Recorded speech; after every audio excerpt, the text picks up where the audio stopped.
Excuse-moi, Ouais? est-ce que tu sais s'il y a plus de morts ou de vivants sur Terre? Enfin, je sais pas. Enfin, peut-être. J'aime les gens qui doutent, les gens qui trop écoutent leur cœur se balancer. Tu vas t'abîmer les oreilles avec ce truc. Et puis mon père, il dit que ça peut réduire l'audition. Bonjour et bienvenue pour ce nouvel épisode de Enfin peut-être, où je suis très content de recevoir Florence Delry, avec qui on va parler antispécisme, véganisme, animalisme, etc. Et bon, mais bonsoir, bonjour même Florence, Bonjour Nicolas, merci pour l'invitation. tout va bien pour toi? Ça va très bien, je suis très contente d'être là. Super.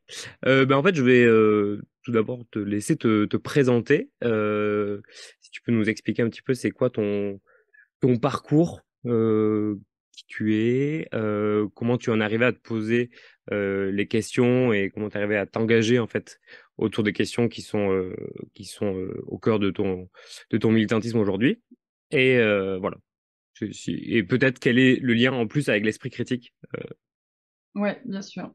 Alors moi de métier, je suis illustratrice scientifique, donc voilà, je suis spécialisée dans les illustrations naturalistes principalement, donc je travaille sur différents domaines des sciences naturelles, zoologie, mycologie, ornithologie, etc.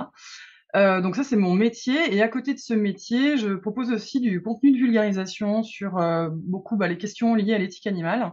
Donc ce que tu as évoqué, antispécisme, spécisme, animalisme, sentientisme, etc. Des sujets dont on aura l'occasion de parler un peu plus en détail après. Mon parcours sur ces thématiques-là et sur la pensée critique, c'est, si on remonte un petit peu loin, moi j'ai toujours vécu au contact d'animaux, parce que j'ai toujours vécu à la campagne, et notamment chez mes grands-parents, chez qui je passais toutes mes vacances, et grands-parents qui vivaient aussi entourés d'animaux avec poules, lapins, clapiers, pigeons, etc. Et donc il y avait beaucoup de d'exploitation, hein, mais beaucoup de contact avec les animaux. Mon grand-père était chasseur aussi, etc. Et j'avais un petit peu cette idée que manger des animaux c'était normal et que c'était un mal nécessaire. Donc j'aimais pas beaucoup la violence, les mises à mort c'était un petit peu le truc tabou et tout comme dans beaucoup d'endroits, mais voilà, j'avais l'idée que c'était un mal nécessaire. Et puis j'ai réexaminé un petit peu la croyance consistant à dire qu'on a besoin de viande pour être en bonne santé. Et quand j'ai commencé à réexaminer un petit peu cette croyance-là, je suis tombée sur tout un tas de données que j'avais pas. Voilà, j'ai découvert en fait un monde de remise en question, de mise à jour aussi des données scientifiques et tout ça. Moi, on m'a toujours dit que les végétariens c'était des personnes qui étaient malades, qui avaient des carences, que c'était pas possible et tout. Et en fait, bon voilà, j'ai réexaminé tout ça. À l'époque, j'ai découvert la littérature scientifique associée, notamment sur les questions de nutrition, d'alimentation végétale. Et je suis devenue végétarienne en 2014. Et ensuite, je me suis intéressée un petit peu plus à l'exploitation animale dans son ensemble. Et je suis devenue végane en 2015. Et voilà, c'est en étudiant en fait de plus près ces questions liées à l'éthique animale que je me suis rendu compte qu'il y avait beaucoup de stéréotypes, de clichés, de croyances infondées. Et j'ai étudié un petit peu plus en détail les arguments favorables au spécisme. Donc voilà, au fait de considérer que les autres animaux peuvent être discriminés, etc. Peut-être on détaillera plus tout à l'heure. Donc j'ai examiné un petit peu ces arguments, mais surtout les miens, quoi. Hein. Et je les ai pas trouvés super convaincants, donc j'en ai conclu que c'était pas très pertinent, qu'il y ait beaucoup de nuisances induites, et donc j'ai remis en question mes présupposés, quoi. Donc ça a contribué aussi pas mal à mon intérêt pour l'autodéfense intellectuelle, pour la pensée critique, pour le fait de penser sur ses propres pensées aussi. Et comme les enjeux que j'ai identifiés là, ils semblaient quand même assez importants, donc à la fois dans la promotion de l'éthique animale et dans la promotion de l'esprit critique, ça m'a poussé à créer du contenu. Voilà, donc j'en suis là et aujourd'hui, donc effectivement, je propose du contenu de vulgarisation sur ces questions. Ok, donc notamment t'as un site web, c'est ça, et tu fais des conférences, des choses comme ça. Ouais, alors je compile tout mon contenu sur mon site Questions Animalistes. Et effectivement, à côté, ouais, j'écris des articles, je propose aussi des conférences sur différents sujets, beaucoup sur la question du spécisme, de l'antispécisme, d'un point de vue de l'autodéfense intellectuelle, de ce qu'on peut entendre aussi comme mauvaise définition de ces termes-là. comme caricature, etc. Aussi sur la question de la sentience, de certaines questions nutritionnelles aussi qui me paraissent importantes dans ce cadre-là, notamment sur la vitamine B12, qui est une vitamine un petit peu particulière dans les alimentations végétales. Voilà, je ne vais pas rentrer dans les détails peut-être à ce stade de la discussion, mais en tout cas, Ok. voilà, je produis du contenu effectivement sous différentes formes. Et je suis aussi éditrice à La Morse, qui est une revue en ligne contre le spécisme. Voilà pour le petit tour d'horizon. Ok. Et du coup, est-ce que toi aussi, quand tu étais enfant, on t'avait appris que les animaux, ils étaient faits pour mourir ou ils voulaient même ça? Ouais, bah C'était. oui, j'ai vécu là-dedans. Alors peut-être pas dans l'idée qu'ils voulaient absolument mourir et souffrir, mais en tout cas, il y avait clairement une conception qui catégorisait les groupes d'animaux en fonction de leur utilité d'un point de vue anthropocentré. Ça, c'est sûr que voilà, il y avait les animaux gibiers qui sont là pour nous nourrir, les animaux de ferme qui sont là pour nous nourrir, nous fournir des œufs, de la peau, de la viande, etc. Et les animaux de compagnie qui sont là pour nous tenir compagnie et qu'il faut pas manger parce que c'est horrible de manger des chats, des chiens et tout ça. C'est Donc dingue. voilà, je baignais un petit peu dans cette catégorisation-là, mais comme beaucoup de monde, quoi. Donc, Hein. Ouais. et ça, c'est pareil, hein, Euh, j'ai remis en question après, mais c'est des constructions qui sont très très ancrées, quoi. ouais, j'imagine. Et en fait, je me dis quand tu parles un peu d'esprit critique et que tu questionnes un peu les arguments euh, dans ces milieux-là, en fait, t'as beaucoup de boulot parce que t'as un peu des deux côtés, j'imagine, dans le milieu à la fois vegan, animaliste, etc. Et de l'autre côté, on va dire spéciste et qui ont pas trop remis en question cet aspect-là. J'ai l'impression que des deux côtés, en fait, il y a des arguments un peu pourris et je pense qu'il y a du taf des deux côtés, non? Oui, oui, clairement. Oui, oui, c'est vrai que moi, mon objectif, c'est d'amener des outils de la pensée critique dans les milieux aussi animalistes, antispécistes, etc. Mais c'est valable pour tout le monde, hein, je dis ça, c'est aussi valable pour moi, quoi. Hein. Je suis toujours en perpétuel examen des connaissances, des croyances, etc. Donc, je pense que c'est important. Et effectivement, de l'autre côté, d'amener une meilleure compréhension des questions d'éthique animale dans les milieux de l'esprit critique et des personnes qui s'intéressent au scepticisme scientifique et qui, des fois, reproduisent certains schémas de pensée qui sont un petit peu trompeurs, un petit peu biaisés dans les questions qui sont relatives à l'éthique animale. Et c'est vrai que ça, bon, il y a beaucoup de fausses informations qui sont diffusées sur ce sujet dans les médias. On entend vraiment tout et n'importe quoi sur l'antispécisme, que ce serait une menace civilisationnelle, que l'antispécisme c'est un extrémisme. Et tout ça, c'est des discours qui n'ont pas un fond très pertinent, qui sont pas, voilà. Des fois, il y a des définitions qui sont carrément complètement erronées. Donc ça, c'est compliqué de se faire euh, un avis correct, enfin correct entre guillemets, mais un avis en tout cas qui soit basé sur des éléments probants, quoi, pour se faire une opinion. Donc oui, effectivement, j'essaie de travailler un petit peu du côté des milieux véganes, etc. Il y a parfois effectivement des arguments qui sont défendus, qui sont vraiment pas bons, même de la part de certaines ONG aussi. Hein, c'est pas juste de la part de militantes isolées. Hein. Il y a certaines ONG qui prétendent que les produits laitiers rendent autistes, par exemple, ce genre de truc, quoi, qui donc attaquent les produits d'origine animale un petit peu avec n'importe quel moyen, et des moyens qui sont effectivement problématique parce qu'il repose sur aucune donnée fiable. Hein. Donc, ouais, c'est compliqué. Mm. Ouais, je le vois moi-même, enfin, du côté plutôt de la sphère esprit critique, des gens qui considèrent que c'est des questions qui sortent du champ de l'esprit critique ou enfin voilà, des gens qui ne s'intéressent pas à cette question. Et d'ailleurs, enfin moi j'ai trouvé ta conférence au REC cette année, enfin je l'ai trouvé vraiment super, super chouette. Je pense pas qu'elle soit encore en ligne, mais en tout cas c'est une super référence. En plus ça dure 30 minutes, c'est genre un condensé de définitions et d'arguments que je trouvais super solide. Donc c'était super chouette. Et pour le coup, ouais, moi, j'ai coécrit un petit manuel qui s'appelle Petit manuel d'esprit critique pour le militantisme écologiste. Et en fait, des fois, je me dis qu'il y aurait aussi besoin d'avoir un petit manuel d'écologie pour les militants de l'esprit critique, parce que en fait, c'est aussi utile et c'est des sujets qui sont assez peu ou assez mal abordés, je pense, dans ce milieu-là. Ah oui, il y a souvent cette perception qu'il y a certains sujets qui sont catégorisés comme pouvant être examinés par la pensée critique parce que ce seraient des savoirs bien nettes, des sciences dures, etc. Et puis d'autres sujets qui seraient politiques, éthiques, de l'ordre de la morale, etc., et qui pourraient pas subir le même examen. Et ça, cette vision-là, cette dichotomie, je trouve qu'elle est vraiment, elle est pas, je pense pas qu'elle soit pertinente, je pense qu'elle est nuisible. Et je pense qu'il y a beaucoup de double standards par rapport à ça, parce que moi, je vois plein de personnes qui sont sceptiques, et qui se présentent comme étant, voilà, zététiciennes, sceptiques et tout, qui ont aucune difficulté, par exemple, à revendiquer politiquement, par exemple, la fin de du déremboursement de l'homéopathie, ou l'obligation vaccinale, ou en fait des choix politiques et collectifs qui sont quand même assez nets et qui répondent clairement à des questions éthiques, à savoir est-ce que c'est bien de faire ça ou est-ce que c'est pas bien de faire ça.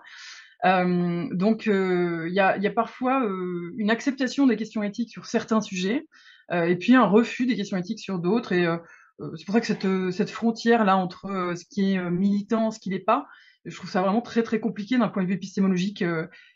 Sans tomber dans le double standard, je trouve que c'est très compliqué, quoi. Ouais, Il y a plein de ouais, personnes qui militent en faveur de l'esprit critique et de sa diffusion, et qui voilà, qui sont militantes au même titre que les personnes qui militent pour une meilleure prise en compte des intérêts des autres animaux, quoi, ou ouais, autres. ouais. Alors, double standard, peut-être pour rappeler, c'est appliquer deux raisonnements un peu opposés sur des sujets parce que ça nous arrange, quoi, plus ou moins. Oui, oui, quand je dis ça, c'est effectivement de ne pas mettre en œuvre les mêmes méthodes, les mêmes outils pour analyser des sujets qui sont différents. Et effectivement, ça répond souvent à une vision assez partielle des choses. Donc, par exemple, on va considérer, et ça c'est quelque chose qu'on voit beaucoup quand il est question d'éthique animale, que taguer une vitrine avec un message antispéciste, c'est de la violence, mais que déverser une tonne de fumier devant une préfecture, c'est pas de la violence. Ça, c'est des choses que j'ai déjà lues de la part d'éleveurs, par exemple, sur les réseaux Ouais, ouais. sociaux. Donc, il y a effectivement, là, on est moins dans les milieux sceptiques, hein, mais Mm, c'est des choses effectivement qu'on voit. Donc, c'est ça, on prend deux situations, on les analyse pas du tout avec les mêmes outils, et voilà, ça pose problème en termes de méthode, quoi. Ok, bah, on va peut-être faire un petit point sur définition, si ça te va, sur du coup, qu'est-ce qu'on entend par antispécisme et peut-être après, quel lien on peut faire avec le scientisme, voilà, l'animalisme, le véganisme. Si ces termes, tu peux nous éclairer un petit peu sur ce qu'on entend par là? Oui, bien sûr. Alors pour définir l'antispécisme, c'est bien de définir d'abord le spécisme en fait, parce que ça c'est un des écueils récurrents justement qu'on a dans les discussions autour de ces notions-là, c'est qu'on parle parfois d'antispécisme sans définir le spécisme, alors que l'antispécisme est une opposition au spécisme. Donc c'est important de comprendre de quoi on parle dans un premier temps. Le spécisme, se définit généralement comme un système de pensée, une doctrine qui hiérarchise les espèces animales et qui globalement conduit à octroyer des privilèges aux humains au détriment de tous les autres animaux. C'est aussi un terme qui recoupe les avantages qu'on peut procurer à différentes espèces animales au détriment de d'autres. Donc, avoir une considération morale différente envers des animaux en fonction de leur espèce. Typiquement, c'est ce qui conduit, par exemple, à accepter de manger des cochons ou des lapins, mais pas des chiens ou des chats. Donc, on va estimer non pas que ce sont les intérêts de l'animal qui priment, mais que l'espèce à laquelle il appartient est un critère acceptable pour établir la considération morale qu'on va lui accorder. Et donc, le spécisme postule que l'espèce est un critère valide pour établir une considération morale particulière. Et l'antispécisme, du coup, juste s'oppose à ce truc-là en disant ça n'a pas de consistance, il n'y a pas de pertinence à utiliser le critère d'espèce parce que c'est pas ça qui conditionne les effets produits par une certaine considération morale. Donc c'est un peu ce que je disais aussi dans ma conférence justement au REC, c'est qu'il y a pas de relation logique entre l'espèce et la manière dont un individu il va recevoir les traitements qu'on lui impose. Donc voilà, c'est la capacité à souffrir ou à ressentir du plaisir qui va conditionner cette capacité-là. Donc Alors, est-ce ouais, que si, l'image qu'on peut avoir un peu caricaturale des fois de dire que l'antispécisme, c'est considérer qu'il n'y a aucune différence et qu'il ne faut faire aucune différence, est-ce que c'est correct ou est-ce que c'est fallacieux alors entre les différents animaux? ouais, bah c'est un contresens total du coup, parce que Ouais. justement l'idée de l'antispécisme, c'est de mettre de côté le critère d'espèce et de s'intéresser aux intérêts propres des individus, et donc de reconnaître leur spécificité aussi. C'est-à-dire que l'idée c'est pas du tout de dire on va donner les mêmes droits à tout le monde. on reconnaît en tant qu'antispéciste que les poules ont aucun intérêt à avoir le droit de vote, par exemple. Et c'est voilà, l'idée c'est pas du tout de appliquer le même traitement à tout le monde ou de nier les différences. Au contraire, l'idée c'est de prendre en compte les différences pour établir des traitements qui sont adaptés à chaque individu en faveur de ses intérêts. Et c'est pas du tout de dire un humain égale une poule égale un ver de terre. Ouais. Donc ça, c'est un écueil assez récurrent aussi qu'on entend beaucoup dans les médias, mais qui est infondé Ok. et qui est vraiment un gros contresens pour le coup. Ouais. Ok. C'est plutôt donc de dire que le critère d'espèce n'est pas un critère pertinent Ouais. et qu'il y a d'autres critères qui sont plus pertinents, dont Oui. peut-être donc le spécisme. Alors, ce qui est Le retenu, scientisme, pardon. Pardon. ouais, ce qui est retenu comme critère généralement de considération morale, c'est plutôt la sentience. C'est-à-dire que donc la sentience, c'est un terme qui est utilisé en philosophie, dans les neurosciences, un petit peu dans l'éthique de l'IA aussi, de l'éthique de l'intelligence artificielle. Et c'est un terme qui désigne la capacité à ressentir des expériences à valence positive ou négative. C'est-à-dire que pour un individu, c'est la capacité à ressentir subjectivement des expériences vécues. Et c'est le fait par exemple, de souffrir, de prendre du plaisir, d'éprouver du stress, de la joie, diverses émotions, etc. Et pourquoi c'est ce critère-là qui est jugé plus pertinent que l'espèce? Parce que c'est ce critère-là qui permet de souffrir de la considération morale qu'on nous accorde. Généralement, voilà, quand on n'accorde aucune considération morale à un individu, enfin, ou à une entité, quoi, X ou Y, si c'est un caillou, ça va pas tellement lui poser de problème parce que le caillou n'est pas sentient, donc il n'est pas en mesure de subir un préjudice de la considération morale qu'on lui accorde. Par contre, si c'est un cochon, il a cette capacité à ressentir subjectivement les choses, il a cette capacité à souffrir, et donc ce qui lui arrive lui importe. Et à partir de là, on se dit, il a des intérêts à vivre, et donc il faut prendre en compte ses intérêts. Donc c'est pour ça aussi que dans les mouvements antispécistes, on parle d'égale considération des intérêts, et pas d'égalité de traitement. Alors, ce qu'on considère de manière égale, c'est les intérêts des individus. Le fait de considérer que les individus sentients devraient être pris en compte dans notre cercle de considération morale, c'est ce qu'on appelle le sentientisme. Voilà. Okay. Et c'est une idée qui est assez vieille, hein. C'est, si je dis pas de bêtises, c'est Bentham qui dit l'important c'est de savoir s'il souffre, c'est ça? Bentham disait, oui, alors j'ai plus la phrase exacte, mais il disait la question n'est pas de savoir est-ce qu'ils peuvent raisonner, est-ce qu'ils peuvent parler, mais est-ce qu'ils peuvent souffrir. Et effectivement, c'est un principe de considération morale qui est assez consensuel en philosophie morale, de dire que voilà, c'est pas une bonne chose de faire souffrir sans nécessité et que à partir du moment où un individu peut ressentir des choses, alors il a un intérêt, il a des intérêts, il a une patience morale, donc il faut le considérer moralement. Ouais. Est-ce qu'il y en a, il y a des gens qui considèrent d'autres critères que la sentience? Est-ce qu'ils considèrent que c'est pas le bon critère? Oui, il y a des personnes, alors beaucoup dans les milieux écolos justement, qui sont par exemple biocentristes, qui estiment que il faut protéger toutes les entités vivantes, voilà, ou qui peuvent être même plus larges, qui peuvent estimer que les rivières doivent être protégées ou la planète, des entités comme ça qui ne sont pas vivantes à proprement parler. Donc on peut, voilà, il y a différents degrés de Ouais. Ok. mais bon, c'est vrai que ça pose question dans la mesure où si une entité n'a pas de capacité à ressentir subjectivement ce qu'on lui fait, euh, c'est compliqué de parler de préjudice, quoi. Donc voilà, mais Ok. effectivement, il y a d'autres courants qui existent. Ouais. Il y a le sentiocentrisme, il y a le biocentrisme, voilà, il y a Ok. différents. Ouais. Et alors, moi, il y a un truc qu'on me répond souvent quand je parle de ça, c'est mais comment en fait on sait ce qu'ils ressentent, comment tu vois les arbres, comment on sait que eux ils sont pas sentients, ou les rivières ou je sais pas, c'est le cri de la carotte quoi un peu l'argument. Euh, Comment on peut être sûr, tu vois, et genre on me dit oui mais la science elle sait pas forcément tout mesurer, peut-être qu'il y a des formes de comment dire d'émotions ou de sentiments qu'ils pourraient ressentir qu'on n'arrive pas à mesurer. Alors Oui, oui, comment on fait pour mesurer la sentience d'une entité, on va dire. Alors c'est toujours une question effectivement qui se pose beaucoup dans ces discussions-là, et spécifiquement quand on parle d'intérêt des animaux d'ailleurs, c'est des débats qu'on a beaucoup moins sur d'autres sujets.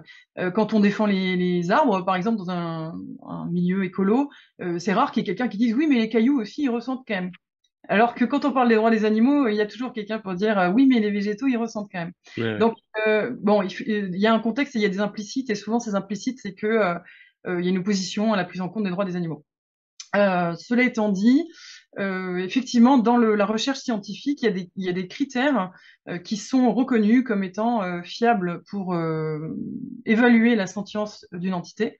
Parmi ces critères-là, on a des critères qui sont évolutionnaires, qui sont biologiques et qui sont comportementaux.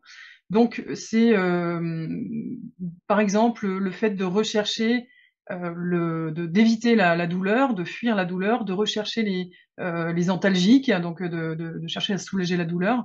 Le fait d'être équipé de nocicepteurs, d'un système nerveux centralisé, d'un cerveau pour traiter l'information, le fait d'avoir un intérêt d'un point de vue évolutionnaire aussi à ressentir la souffrance comme signal de dégradation de l'intégrité physique, parce que c'est vrai que un arbre a pas forcément un intérêt fort à ressentir de la souffrance alors qu'il peut pas la fuir, qu'il peut pas contre-attaquer, etc. La souffrance, faut voir que c'est pas là gratuitement, quoi. Hein, c'est un processus qui s'est développé sur, enfin voilà, d'un point de vue évolutionnaire, quoi, pour présenter un intérêt pour l'entité qui la ressent, quoi. Donc la capacité à fuir, à se défendre, etc. C'est un signal qui est utile, quoi. Ce signal-là, il présente un intérêt bien moindre pour les végétaux qui peuvent pas fuir ou se défendre, etc.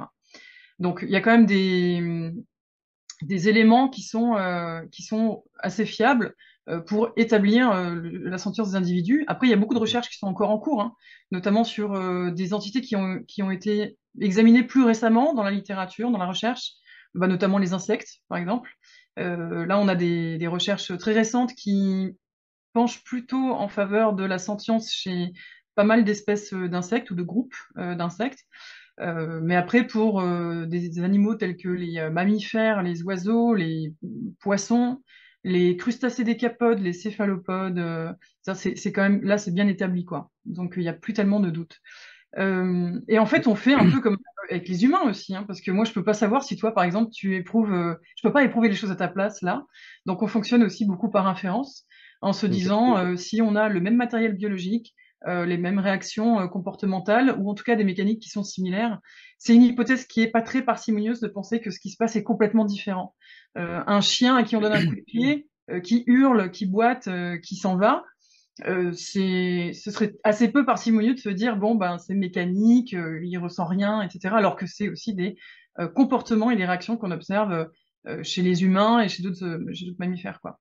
Donc il y a voilà, il y a tout cet ensemble-là Ok. de Non. critères et d'inférences. Ouais. Donc en fait, c'est plutôt, mais comme souvent en science, c'est des faisceaux de preuves en fait, que ce soit en fonction du comportement observé, en fonction de est-ce qu'ils ont un appareil nerveux, biologique qui permette de ressentir la douleur et du coup évolutionnaire aussi et qui tendent à confirmer que certaines entités sont sentientes et pas d'autres. Alors je sais qu'il y en a une qui est dont j'ai entendu parler récemment, qui est discutée, c'est sur les bivalves. Donc c'est ce qui est moules et huîtres. Alors apparemment, euh, donc c'est des animaux qui seraient pas sentients. Est-ce que tu Il y a un connais un peu doute. le sujet? Il y a un doute? Il y a un doute. Moi, dans l'état des connaissances, en tout cas, que j'ai, les connaissances les plus récentes que j'ai, voilà, j'ai eu un doute à un moment donné.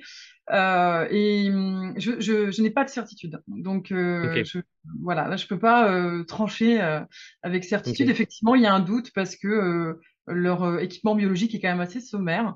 Mais euh, à ma connaissance, il n'y a pas de certitude sur sentience ou non-sentience des bivalves. D'accord. Donc voilà, Ok. généralement, d'un point de vue antispéciste, c'est plutôt le principe de précaution Ouais, qui d'accord. prévaut quand il y a la présence, voilà, de ganglions nerveux. Il y a certains indices, Hmm, mais pas tous. On va plutôt faire preuve de prudence en attendant des conclusions plus fermes, quoi. ok. Parce que du coup, j'avais entendu qu'il y avait un mouvement, notamment aux États-Unis, qui s'appelle l'austro-véganisme, donc des véganes, mais qui s'autorisent à manger des huîtres, des moules, des coquilles Saint-Jacques, des choses comme ça, je crois. Mhm. Mais est-ce que du coup, il y a d'autres animaux dont on pense qu'ils sont pas sentients? Oui, alors effectivement, le règne animal, en tant que règne taxonomique, il est pas forcément considéré comme pertinent ou comme forcément corrélé à la sentience, hein.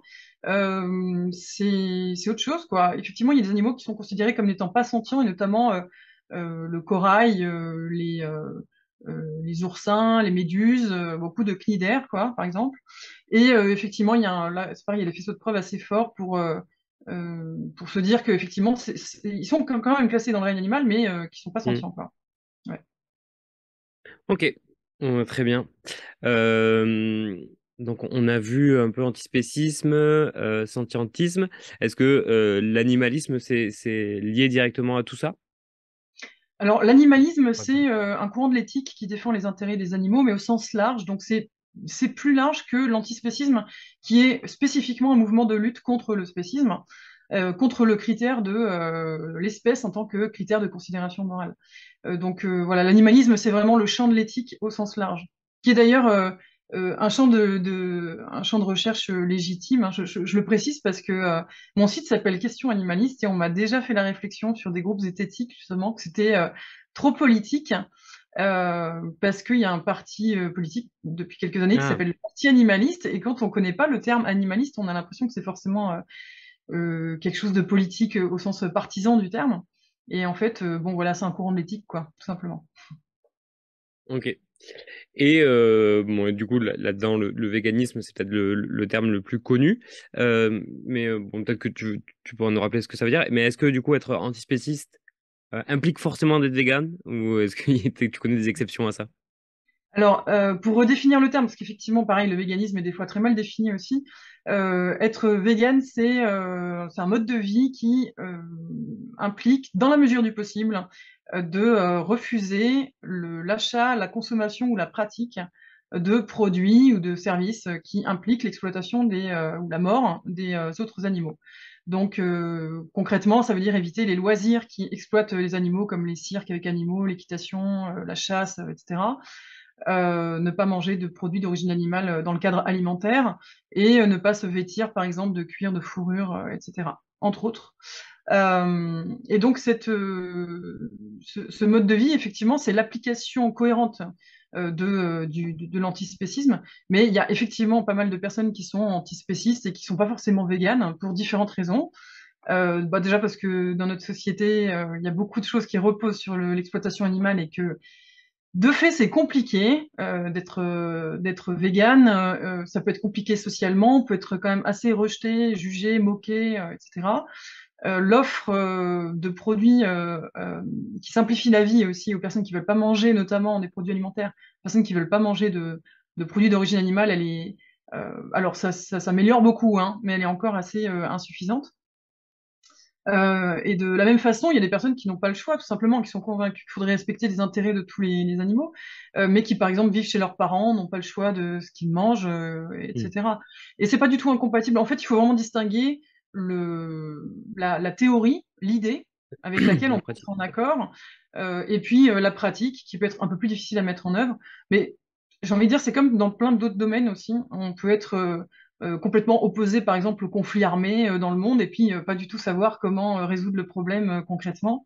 Ouais, Voilà, il y a vraiment une différence entre ce qu'on estime être juste et ouais, puis ce qu'on ouais, peut faire, soi en tant ouais, qu'individu. ouais, ouais. Ok. Alors, j'ai encore deux questions sur le véganisme qui me viennent. Euh, la première, c'est est-ce que ça implique aussi, par exemple, de ne pas avoir d'animaux de compagnie? Alors, bon, c'est pareil, je pense qu'il y a des visions qui divergent un petit peu là-dessus. Généralement, les personnes qui sont antispécistes et ou véganes vont considérer que posséder des animaux de compagnie, les vendre, les acheter, c'est un problème dans la mesure où on transforme en marchandises des individus sentients, on en fait commerce et on les achète pour son propre intérêt, etc. Et que ça nuit à leurs intérêts parce qu'ils sont considérés comme des propriétés et n'ayant pas d'intérêt propre, quoi. Par contre, généralement, ce qui est considéré aussi, c'est que c'est plutôt une bonne chose d'adopter des animaux qui sont en difficulté, qui ont été abandonnés, qui sont des refuges, etc., pour leur offrir une vie un peu plus douce, un peu plus agréable. Et de ce point de vue-là, il y a quand même un gros consensus sur le fait que c'est OK de vivre avec des animaux, avec d'autres animaux, voilà, s'ils ont été adoptés, s'ils sont dans un cadre adapté à leurs besoins et que Hmm. voilà, qu'on s'occupe bien d'eux, etc. Et que si on n'en fait pas commerce, c'est OK, quoi. Donc il y a Hmm. pas d'opposition spécialement au fait de vivre avec des animaux dits de compagnie. Sauf qu'il n'y a Ouais, pas tout à fait la même considération que c'est des animaux qui servent à ça, quoi, qui ont une ouais, utilité par rapport à nous. ouais, c'est ça. En fait, c'est peut-être enfin, penser l'intérêt propre aussi de l'animal, quoi. Et une fois que Oui, c'est ça. tu le prends en compte, en fait, après, et que tu considères que son intérêt propre est respecté, ça peut être, ça peut se faire, quoi. Oui, oui, complètement. Bah, d'ailleurs, il y a quand même pas mal de personnes qui sont antispécistes et véganes et qui vivent avec des animaux, y Ouais, ouais, compris des animaux sortis des abattoirs, ouais, ouais. de certains élevages, etc. Donc c'est quand même une pratique qui est assez répandue aussi, ouais. Ok. Et du coup, ma deuxième question que j'avais sur le véganisme, c'est est-ce que tu as une idée de combien ça représente de personnes en France, dans le monde? Est-ce que on est plutôt en retard? Comment est-ce que tu sais quelque Alors, chose là-dessus? a priori, en France, on n'est pas spécialement en avance hein, sur ces questions-là. Il y a beaucoup de raisons, voilà, de traditions culinaires, fromagères aussi, qui compliquent un petit peu la donne. Mais j'ai pas les chiffres exacts parce que j'ai plusieurs sources qui donnent pas forcément les mêmes chiffres. Les personnes véganes, de toute façon, ça reste une population qui est très, très, très minoritaire. Ce qui veut pas dire, là encore, je distingue la pratique aussi de l'idée. Ce qui veut pas dire que les personnes sont forcément anti-véganes ou opposées au véganisme ou à l'antispécisme, mais plutôt que dans les faits, c'est compliqué à mettre en avant. Et on voit, il y a un gros décalage entre Hmm. les personnes qui sont véganes ou végétariennes et les personnes qui sont opposées aux abattoirs ou à l'élevage intensif, par exemple. Il y a vraiment Ouais, beaucoup, beaucoup plus de personnes qui sont plutôt favorables à la fermeture totale des abattoirs et à la fin de l'élevage intensif que de ouais, c'est personnes vrai. qui sont en effet végétariennes ou véganes, quoi. Mais je ne donnerai pas de chiffres exacts parce que je les ai pas en tête et les sources Ok, que j'ai consultées donnaient des chiffres différents, donc je préfère pas avancer ok. là-dessus. Bon, moi, je prends le risque. Il me semble que j'avais entendu deux tiers de personnes qui étaient opposées aux abattoirs et deux tiers de la population et quelques pourcents qui sont effectivement végétariennes, enfin ou véganes, quoi. Oui, Donc en oui, fait, on oui, voit qu'il y a un décalage, oui, oui, il y a toujours un décalage, mais c'est gros pareil, je crois décalage de qu'en prix. France, il me semble qu'il y a au moins un tiers de personnes qui se disent flexitariennes ou ayant réduit leur consommation, ce qui correspond pas forcément aux chiffres de consommation qu'on voit par ailleurs, mais il semblerait qu'il y ait une tendance à plutôt vouloir végétaliser de plus en plus quand même. Ça se voit notamment sur les statistiques de commandes de certains plats emportés, des choses Hmm, comme ça, sur l'intérêt pour les alimentations végétales. Puis il y a de plus en plus de recommandations aussi qui vont dans ce sens-là, donc ça, il y a ouais. des incitations. Mais bon, j'ai pas les chiffres exacts, quoi. Ok, bon, bah, très bien. Alors, on va passer à la deuxième partie, mais en fait, là, je pense qu'on va faire une pause parce que je vois qu'il y a écrit que le temps de réunion restant est de 2 minutes. Donc, en effet, ça va couper. Alors, on est de retour après une petite coupure technique. Et donc, on va passer à une deuxième partie où, en fait, voilà, pour l'exercice, je vais proposer un certain nombre de contre-arguments qu'on peut entendre contre l'antispécisme, donc des arguments anti-antispécistes, donc spécistes, euh, et voir comment voilà, les réponses que tu peux y apporter, Florence. Euh, je pense que ça peut avoir deux intérêts, cet exercice-là. C'est déjà quand si, si vous vous considérez antispéciste et que vous êtes confronté à ce genre d'arguments, ça peut donner des pistes sur comment répondre. Ou alors, c'est peut-être des arguments que vous donnez également ou que vous avez en tête et auxquels vous ne savez pas répondre vous-même. Donc voilà, ça a un peu ce double effet. Voilà, donc si ça te va, on va commencer. Alors, il y aura 5 contre-arguments. C'est bon pour toi, C'est Florence? parti, allez. Alors, commençons par le premier argument. Donc, le véganisme, c'est contre nature. L'être humain, il est omnivore. Il doit manger de tout pour être en bonne santé. Donc, les véganes, ils sont obligés de se complémenter avec de la B12, sinon ils sont carencés. Ça montre bien que c'est pas une alimentation naturelle. Alors, qu'est-ce que tu en penses? Alors, j'ai fait une conférence sur la question, une conférence entière sur ce sujet-là, sur le critère de naturalité, pris comme référentiel pour établir quelle alimentation on devrait adopter. Et bon, je pense que peut-être ton public doit être familiarisé à l'appel à la nature, qui est cet argument trompeur qui postule que ce qui est naturel serait forcément bon ou souhaitable et que par corollaire, ce qui n'est pas naturel serait forcément pas bon et pas souhaitable, qui est effectivement un argument qui est invalide dans la mesure où le critère de naturalité peut pas être considéré pour établir justement le caractère juste ou pertinent d'une chose. Il y a, en l'occurrence, pour la question de l'alimentation, tout ce qui est naturel n'est pas forcément bon à manger. Je pense souvent à l'exemple des amanites phalloïdes, par exemple, ou du cyanure, voilà, qui sont c'est complètement naturel, mais si on en mange, il y a bien moyen que ça se passe quand même très très mal. Et à l'inverse, on a sélectionné de manière artificielle, selon le sens qu'on y met généralement, des variétés, par exemple, de fruits et légumes tels qu'on les connaît aujourd'hui, qui sont le fruit d'une sélection millénaire, voilà, et qui sont très bons, très nutritifs, et qu'on mange sans trop se poser de questions, quoi. Oui, donc Donc, même les natures, même pardon, les tomates qu'on achète au marché, elles sont pas tellement naturelles vu qu'elles ont été sélectionnées, par exemple. bah, si on définit ce terme en tout cas comme étant ce qui n'a pas été touché par l'humain, ce qui n'a pas été modifié par l'humain, effectivement, bah, tous les fruits et légumes, les céréales, tout ce qu'on consomme, tous les végétaux qu'on consomme sont issus de sélection génétique, voilà. D'ailleurs, il y a une variété génétique qui est souvent mise en avant pour son côté naturel, alors que bon, effectivement, c'est des variétés qui sont cultivées, travaillées, sélectionnées depuis longtemps, quoi.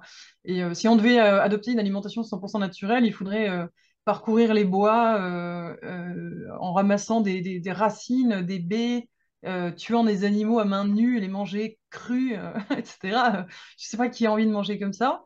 A priori, peut-être pas beaucoup de monde. Mais voilà, ça a vraiment ses limites, cet argument de si c'est pas naturel, alors c'est pas bon.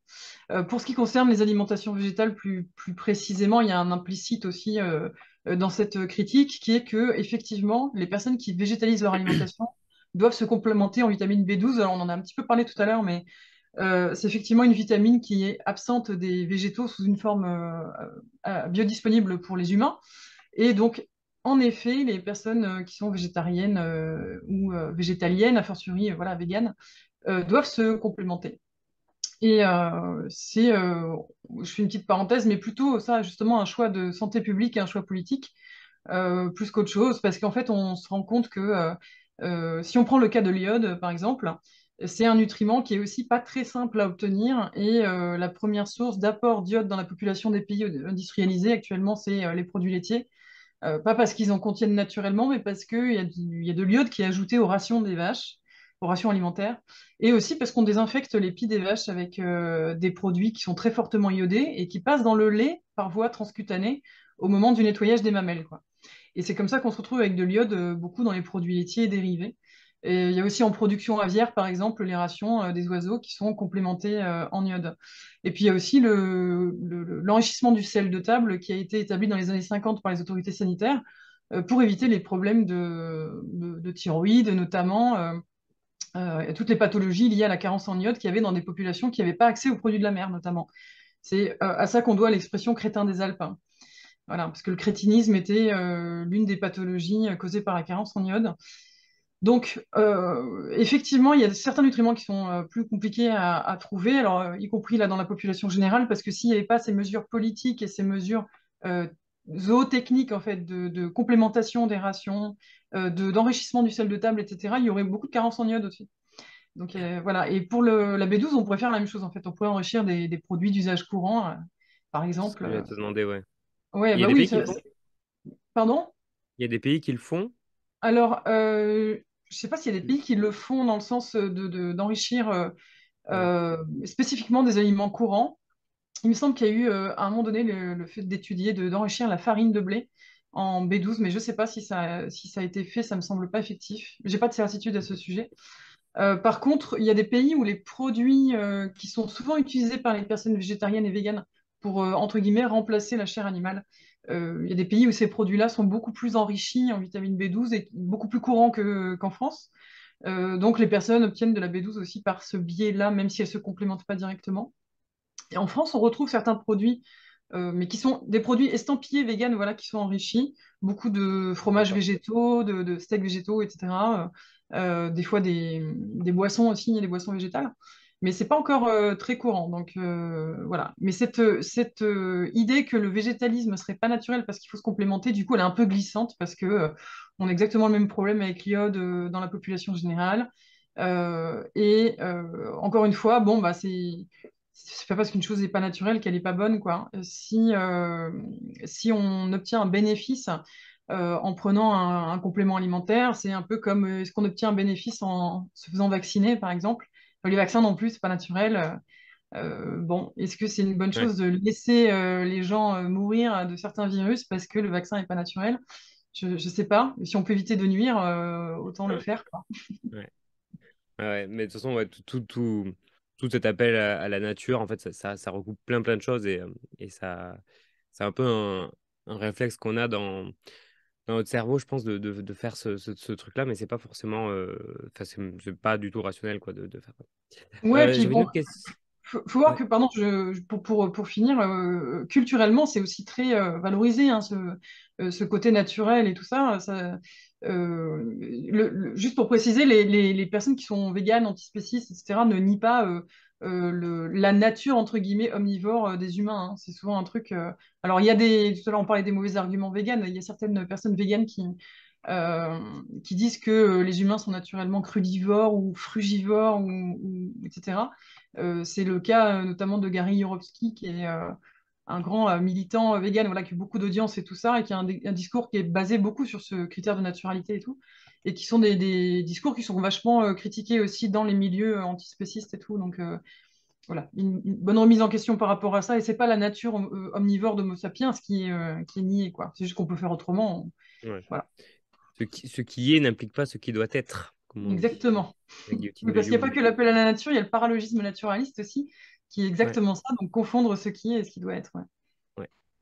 ouais. Ouais, sur la bédouine, on entend beaucoup de trucs. Alors, à une époque, je crois qu'on disait que, par exemple, la spiruline pouvait, du coup, naturellement compléter en B12. Mm. Ouais, Alors, alors à une époque, mais encore maintenant en fait, hein, parce que c'est des discours qu'on entend encore pas mal. D'ailleurs, je pense aux rencontres de l'esprit critique qui sont tenues à l'espace Diagora à Toulouse, là, il y a quelques temps. Et il y a un prochain événement qui va se tenir au même endroit, qui est le Salon du Bien-être. Je crois que c'est à la rentrée, là, en ouais, septembre. ouais. Et il y aura un stand. Comme souvent, il y a des stands dédiés à la spiruline dans ce genre de salon. Et j'ai regardé un petit peu justement les fabricants de spiruline et il y a ces allégations que la spiruline contient de la B12.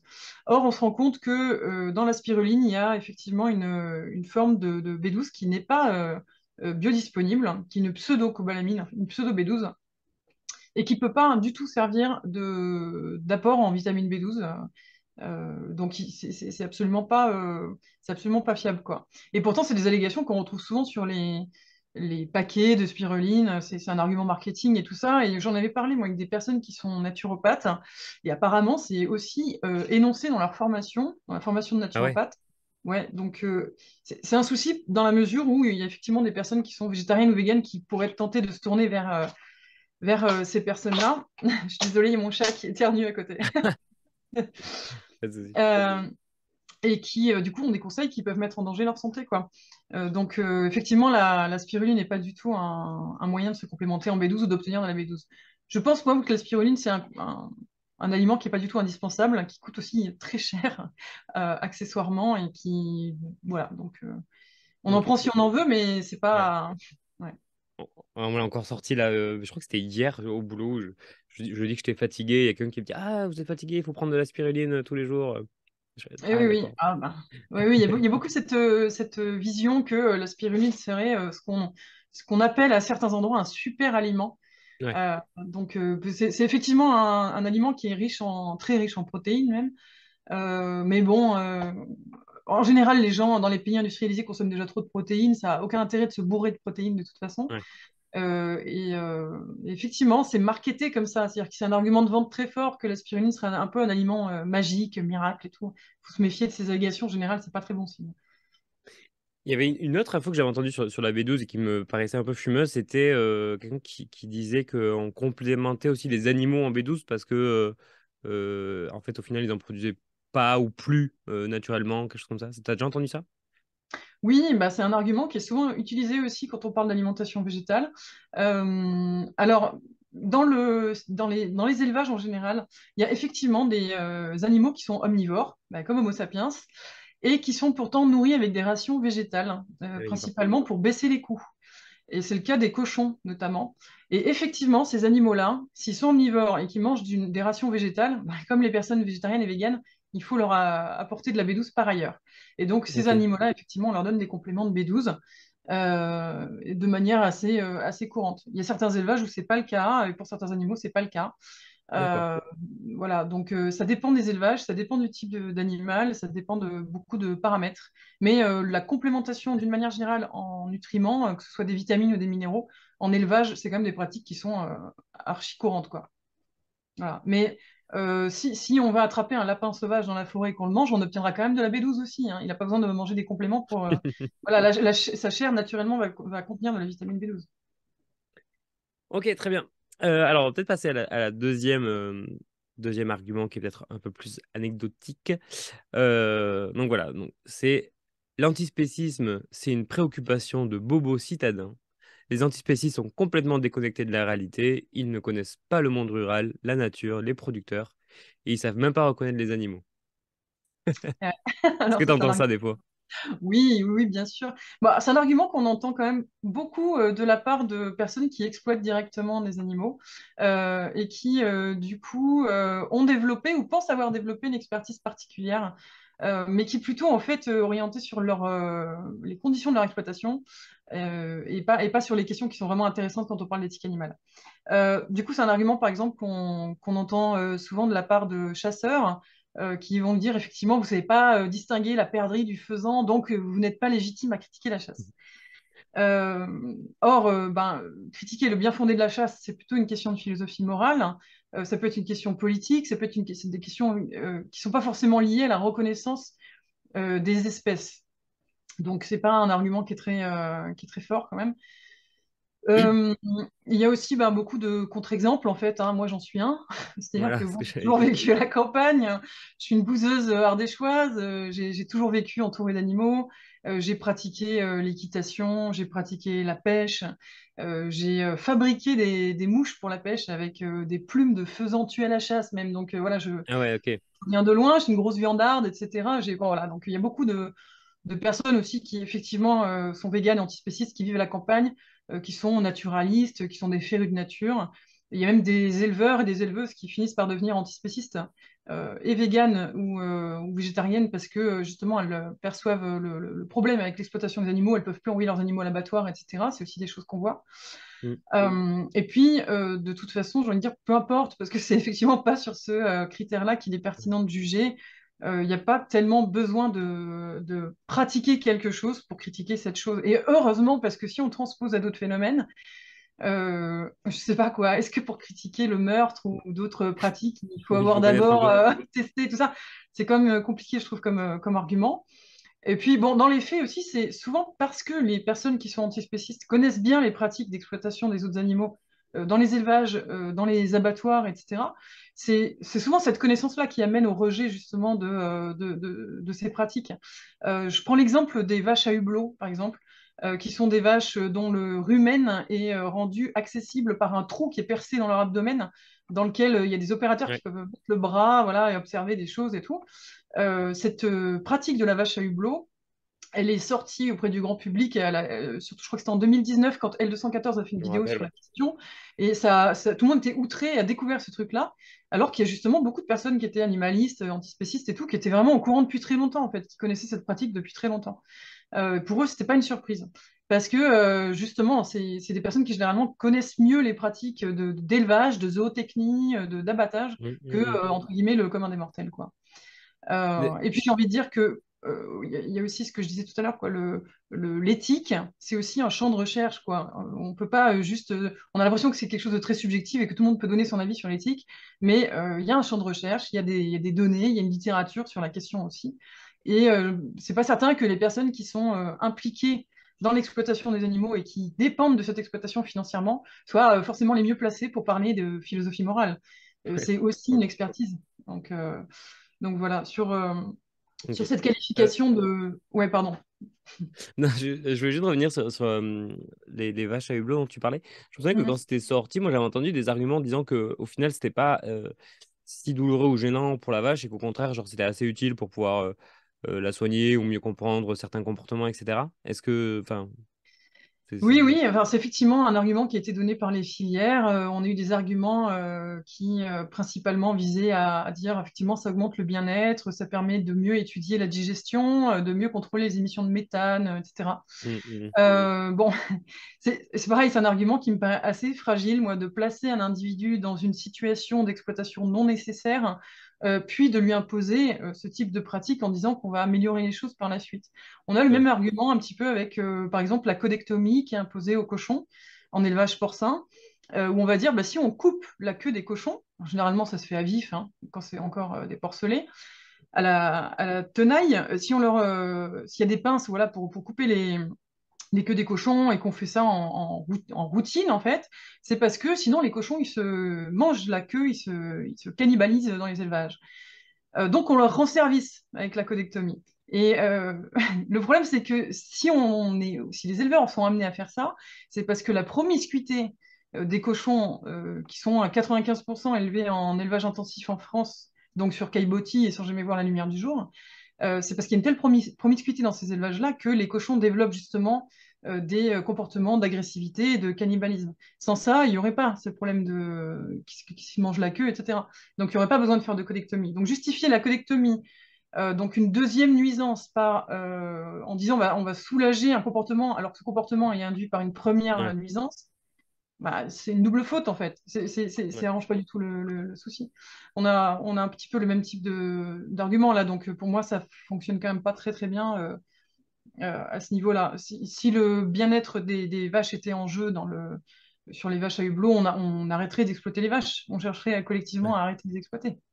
ouais. Et du coup, pour finir sur ce point-là, sur la connaissance, on va dire, du monde animal, bah oui, comme tu le disais, toi, en tant qu'illustratrice scientifique, tu connais plutôt bien le sujet.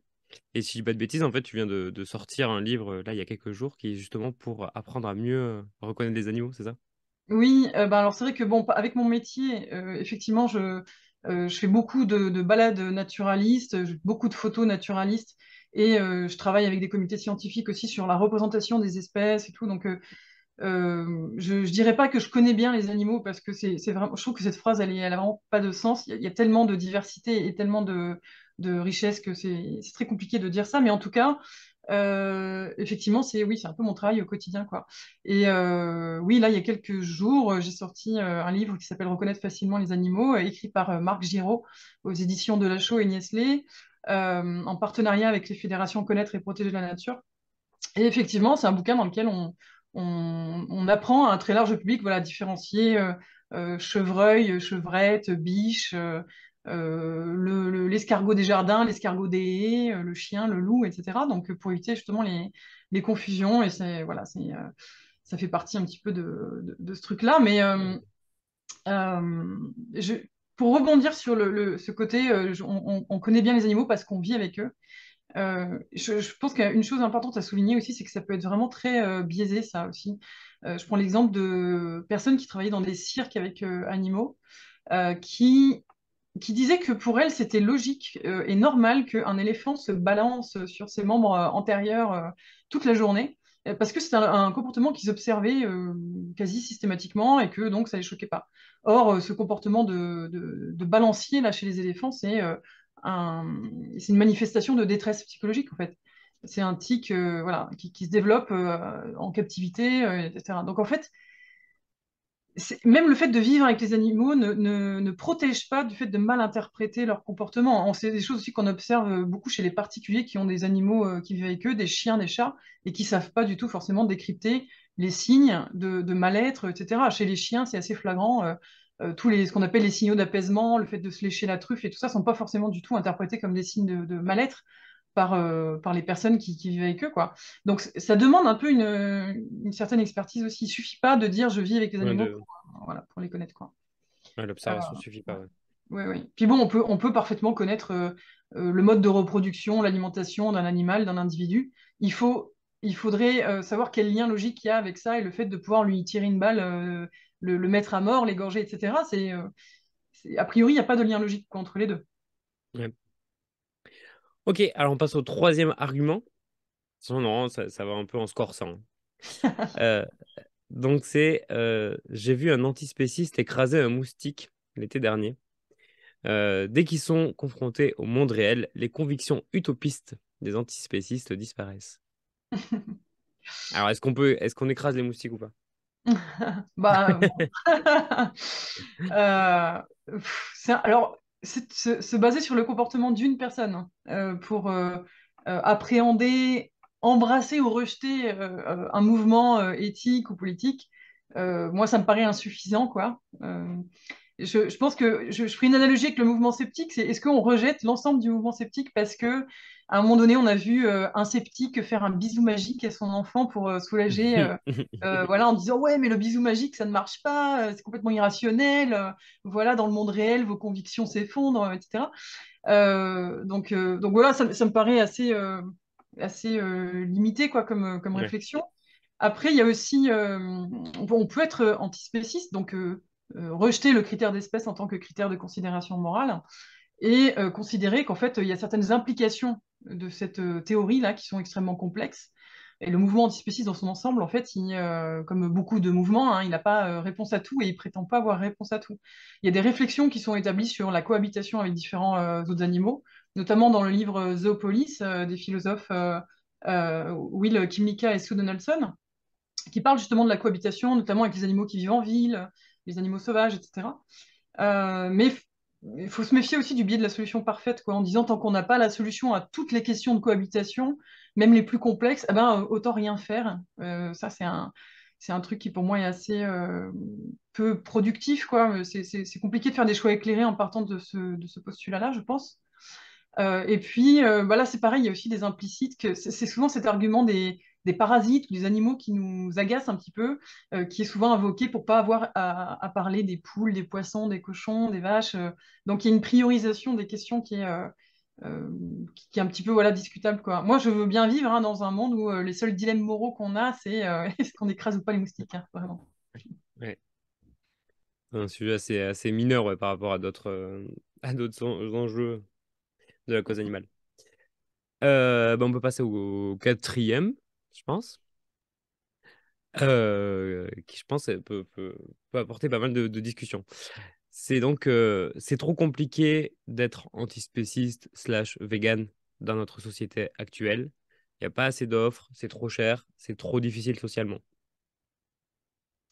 Oui, ah bah ça c'est ce qu'on disait tout à l'heure. Ouais. C'est pas difficile d'être antispéciste et c'est pas trop cher. Il n'y a pas assez d'offres parce que l'antispécisme c'est un Oui. mouvement politique et c'est une idée.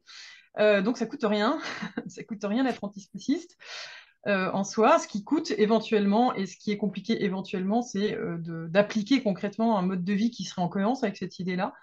Et effectivement, être végétarien, végétalienne, végane, etc., si on cherche à mettre ses actes en cohérence avec ses idées antispécistes, ça peut effectivement être compliqué. Moi, je ne vais pas dire le contraire. Hein. Ça fait quelques années que je suis végane et effectivement, socialement, il y a du rejet, il y a de la moquerie. Alors quand même beaucoup moins maintenant qu'il y a quelques années. Moi, à mon échelle, je vois déjà le changement. Il y a quand même beaucoup plus de compréhension des enjeux aussi qui motivent ce genre de décisions et de choix et tout, donc c'est plus simple.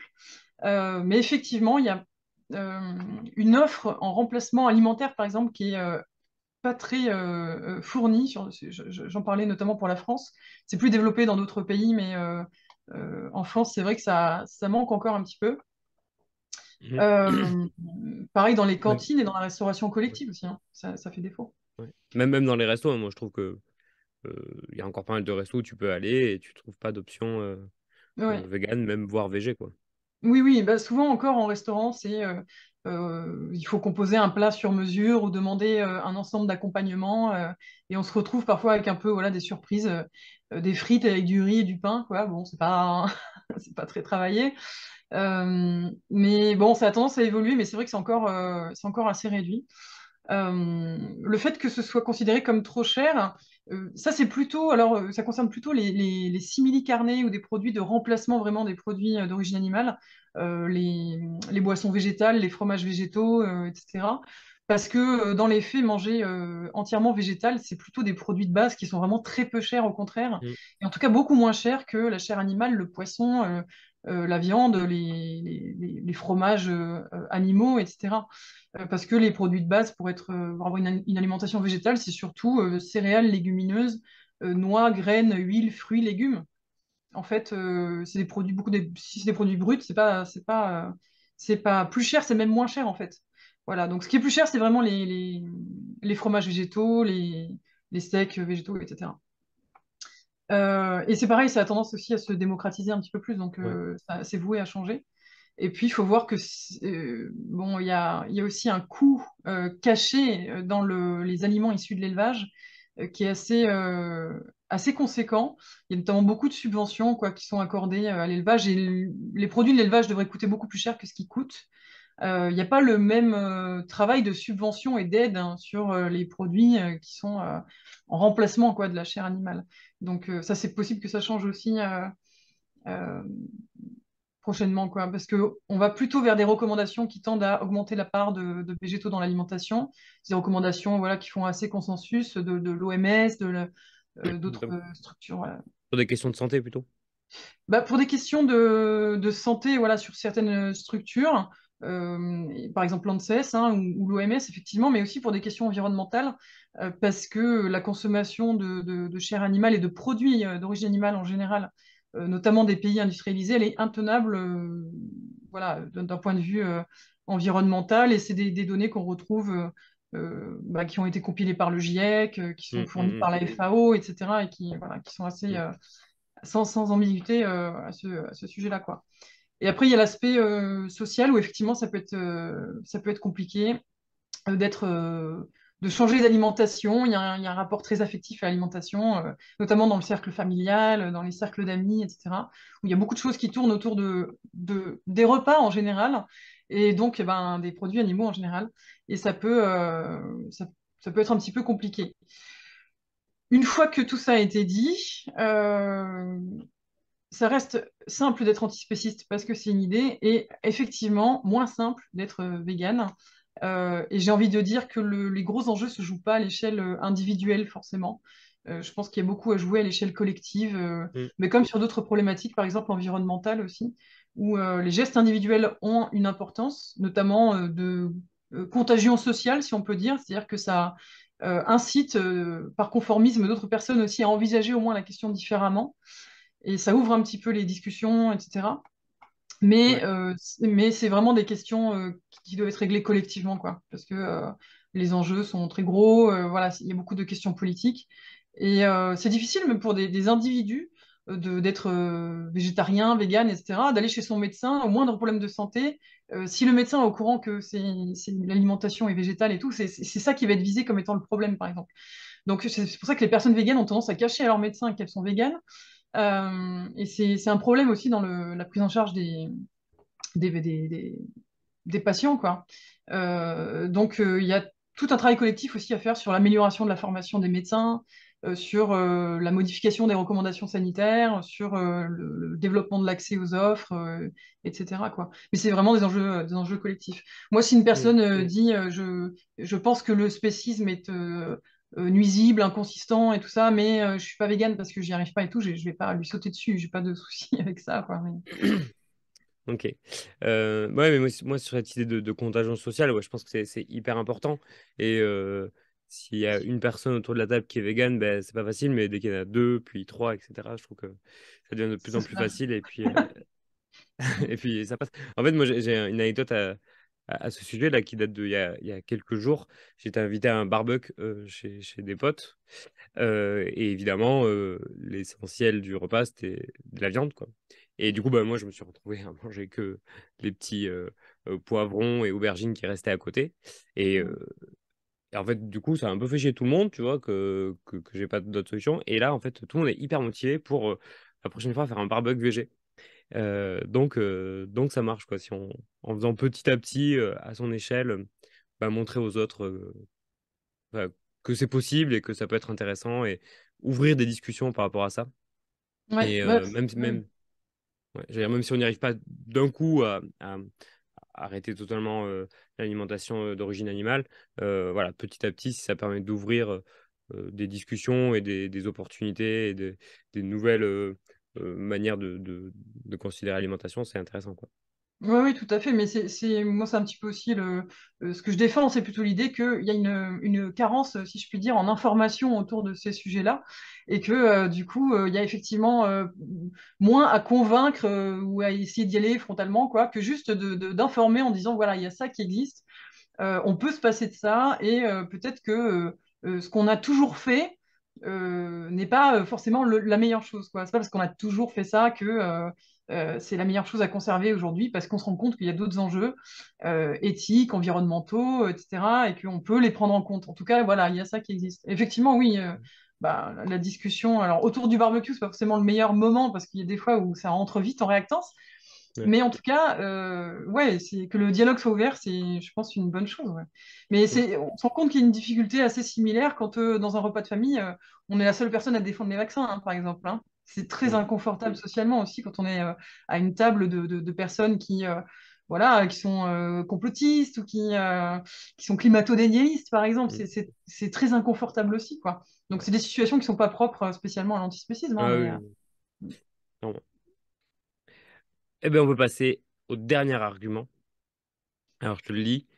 Même en étant vegan, on a un impact sur la biodiversité. Par exemple, pour cultiver du soja ou des avocats, il faut déforester, donc détruire des habitats de certaines espèces. Le véganisme n'est pas forcément le critère le plus pertinent. ouais, alors ça, c'est quelque chose aussi qu'on entend beaucoup. Il y a même eu des vidéos sur YouTube qui ont beaucoup marché en disant que les véganes pensaient ne tuer personne et qu'en fait, dans les moissons, il y a plein de petits mammifères qui se font happer par les moissonneuses batteuses, qu'il y a l'agriculture végétale tue aussi, etc.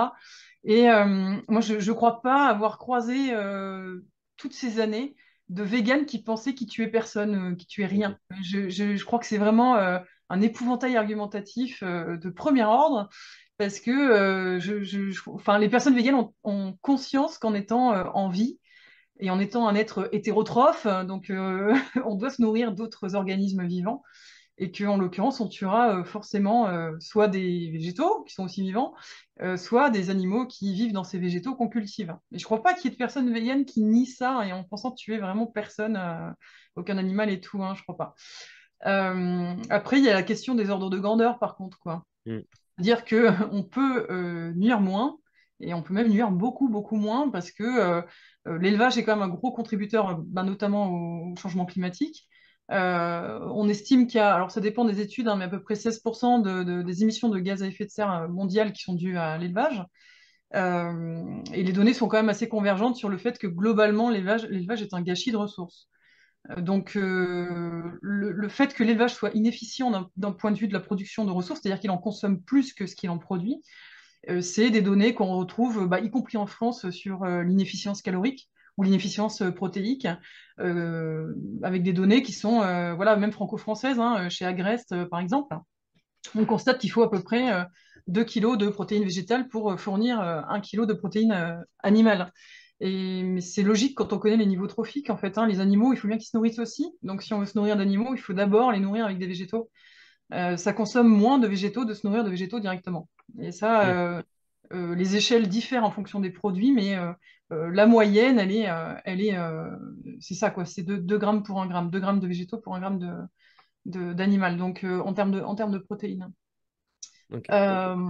Et c'est aussi une question qu'on retrouve sur l'occupation des terres, où on se rend compte que si on regarde les données, et notamment celles qui sont fournies par la FAO, l'élevage occupe 3 milliards d'hectares de terres agricoles dans le monde. Et en fait, l'argument qui est souvent invoqué, c'est que beaucoup de ces surfaces, elles ne pourraient pas être cultivées pour l'alimentation humaine et que donc c'est mieux de mettre des animaux dessus.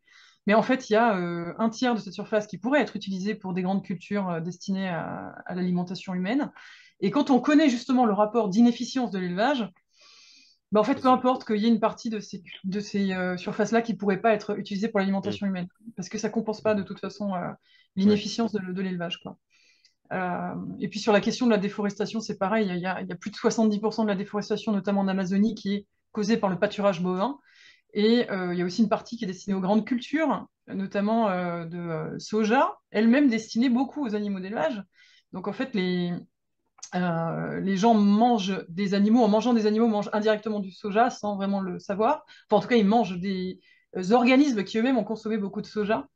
Généralement, il y en a pas trop conscience. Les trois quarts du soja mondial, ils sont utilisés pour l'alimentation animale.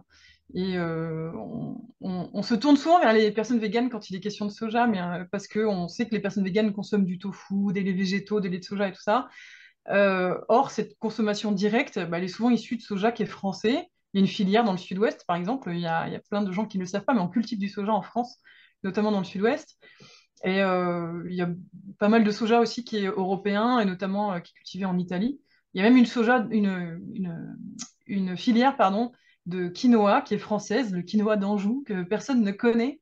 Donc on reproche voilà, souvent aux personnes végétariennes ou véganes de consommer des produits végétaux qui seraient pas du tout écolo, qui seraient cause de déforestation et tout. Et en fait, c'est plutôt l'inverse voilà, qu'on constate, ou en tout cas c'est à nuancer beaucoup. Et puis, bon, faut voir aussi qu'il n'y a pas que les personnes véganes qui mangent des bananes et des avocats. C'est, voilà, c'est Ouais. même pas du tout indispensable, en fait. Donc, c'est pareil, là, il y a un double standard, encore une fois, où on va estimer que les personnes qui sont pas véganes, qui mangent des avocats, c'est OK, ou en tout cas, on va pas les évoquer. Et puis, et les personnes véganes, on va leur tomber dessus pour ça. Donc, voilà. Ok. Donc sans être un critère absolu, ça quand même, ça permet de diminuer drastiquement, on va dire, l'impact qu'on peut avoir. Oui, oui, c'est ça, c'est que l'élevage de toute façon est une source de destruction de ressources en fait qui est importante et qui est questionnée là quand même par beaucoup d'organisations au niveau mondial. C'est aussi les alimentations végétales, végétarisme et surtout le végétalisme sont les régimes alimentaires qui ont le plus gros potentiel de réduction des émissions de Ouais. gaz à effet de serre. C'est identifié comme ça par la littérature et ce qui a notamment été compilé par le GIEC Ouais. dans ces rapports. Donc voilà, ça fait consensus, hein. Il y a beaucoup d'arguments qui essayent d'induire le contraire et de nier tout ça, etc. Mais c'est quand même, voilà, c'est assez fort quoi, dans la littérature scientifique. Alors on est à nouveau de retour après une petite coupure. Et ben merci et bravo Florence pour avoir répondu à mes 5 arguments un peu relous anti-antispécistes. Je trouve il y avait plein de choses hyper intéressantes. Moi, en tout cas, j'ai appris beaucoup de choses et je pense que je saurais un petit peu mieux me défendre face à certains argumentaires qu'on peut entendre des fois. Je ne sais pas si toi, tu avais en tête peut-être certains autres arguments qu'on peut te sortir régulièrement ou pas, qui peuvent un peu t'agacer. Je ne sais pas si tu as des trucs en tête. Bon, généralement, je suis pas agacée, moi, par les arguments qu'on me donne sur ces questions-là, parce que je pense que c'est normal qu'il y ait beaucoup de questionnements sur ce sujet, qu'il y ait beaucoup d'a priori et tout ça. Enfin, ça repose quand même sur une culture qui est très étendue. La consommation de produits d'origine animale, elle est quand même très, très largement encouragée et tout ça. Donc, et une bonne partie, comme on disait, quoi, du fonctionnement social et tout repose sur l'exploitation des autres animaux. Donc, c'est quand même quelque chose c'est difficile de remettre en question, d'observer ça, de réexaminer tout ça. Et donc, voilà, je suis pas agacée quoi, Ouais. par les arguments. Mais c'est vrai que j'aime bien, j'aime bien l'honnêteté intellectuelle quand même. Et il y a effectivement des arguments qui sont plus ou moins de bonne foi. Donc voilà, on va dire ce qui m'ennuie particulièrement, c'est les doubles standards justement qu'on évoquait là un petit peu au fil de l'entretien, de vraiment appliquer deux types de méthodes de réflexion, de raisonnement différents pour examiner en fonction de quel sujet on examine quoi. Et c'est vrai qu'il y a beaucoup voilà, d'a priori à dépasser, de biais quoi, à dépasser sur la question du spécisme et de l'antispécisme.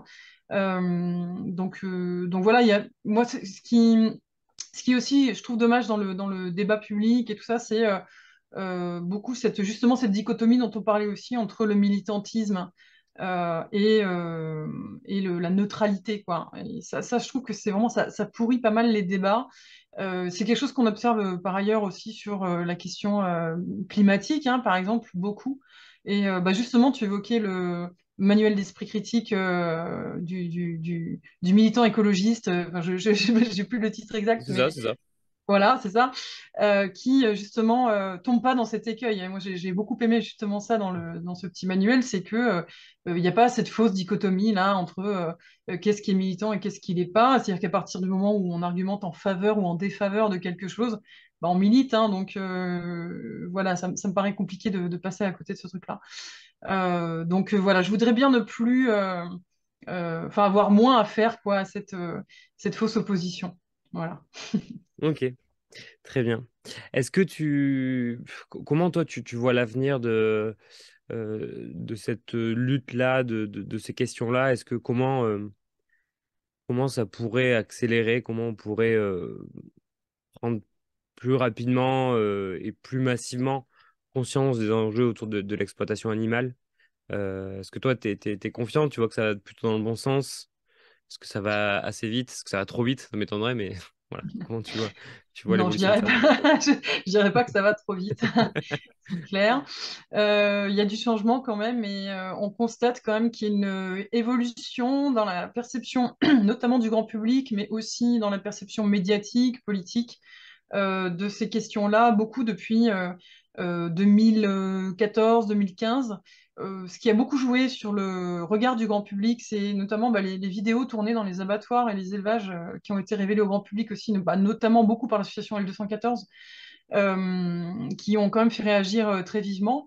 Et puis il y a aussi des avancées scientifiques qui appuient l'idée que les autres animaux ressentent, ont des intérêts, etc. Je pense à la déclaration de Cambridge en 2012, où à un moment donné, il y a un regroupement de neuroscientifiques qui réaffirment qu'il y a un consensus sur le fait que les autres animaux sont, pour beaucoup, dotés des mêmes substrats qui produisent la conscience chez l'humain, qui sont aussi dotés de ce matériel biologique et que, par conséquent, ils sont voilà, ils sont considérés comme étant conscients, quoi.